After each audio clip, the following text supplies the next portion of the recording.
Syria में रूस के दो अहम सैन्य अड्डे हैं। इनमें पहला खमेनिम एयरबेस, वहीं दूसरा टाटस सैन्य अड्डा है। टाटस सैन्य अड्डा भूमध्य सागर के तट पर है, जबकि खमेनिम एयरबेस लताकिया के बंदरगाह के पास में है। अफ्रीका में रूसी फौज और उसके सहयोगियों को सैन्य सप्लाई के मामले में ये दोनों ही सैन्य अड्डे मॉस्को की रीढ़ कहे जाते हैं और पूर्व राष्ट्रपति बशर अल असद के कार्यकाल में रूस ने सीरिया में अपनी सैन्य पकड़ मजबूत की थी, लेकिन 8 दिसंबर 2024 को बशर अल असद सीरिया छोड़कर भाग गए और एचटीएस की अगुवाई में अबू मोहम्मद अल जुलानी ने सीरिया में अंतरिम सरकार बना ली। जुलानी के आने के बाद से सीरिया में रूस के सैन्य अड्डों पर एक बहुत बड़ा खतरा मंडरा रहा था, क्योंकि सीरिया में जो कुछ हुआ उसके पीछे इजराइल और अमेरिका का हाथ था और अमेरिका रूस को सीरिया से पूरी तरह से खदेड़ना चाहता है। और इसी कड़ी में इजरायली एयरफोर्स ने पूरे सीरिया में 300 से ज्यादा हवाई हमले करके सीरिया के कई सैन्य अड्डों को तबाह कर दिया।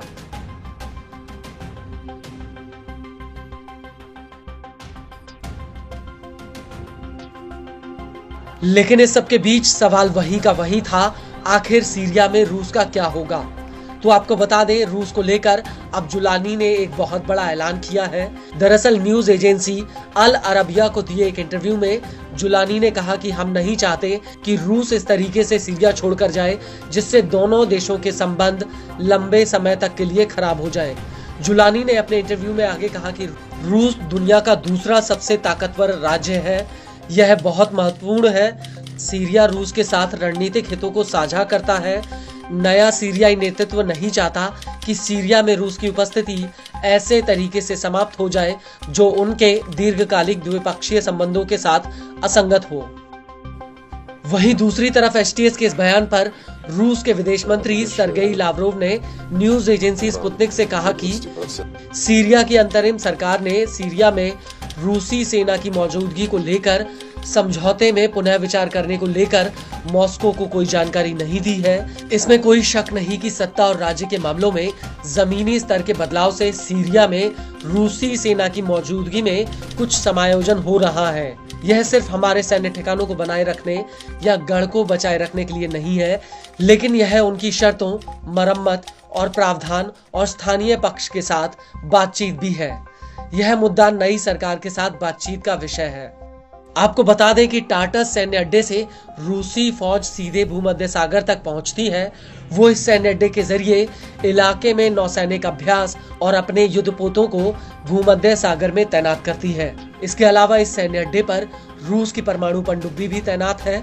बड़ी बात यह है कि रूस के ये दोनों ही सैन्य अड्डे भूमध्य सागर के किनारे हैं और इन दोनों सैन्य अड्डों के हाथ से निकलने की वजह से रूसी फौज लीबिया और उप सहारा अफ्रीकी इलाके में सैन्य रसद सप्लाई नहीं कर पाएगी।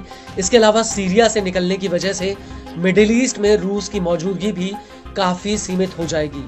इस सब के बीच आपको ये भी बता दें कि असद तो सीरिया छोड़कर भाग गए, लेकिन उनकी गैर हाजिरी में उनके वफादारों की एचटीएस ने धरपकड़ तेज कर दी है। इसको लेकर ब्रिटेन के वॉर मॉनिटर का कहना है कि एचटीएस ने अभी तक असद के 300 से ज्यादा वफादारों को गिरफ्तार किया है।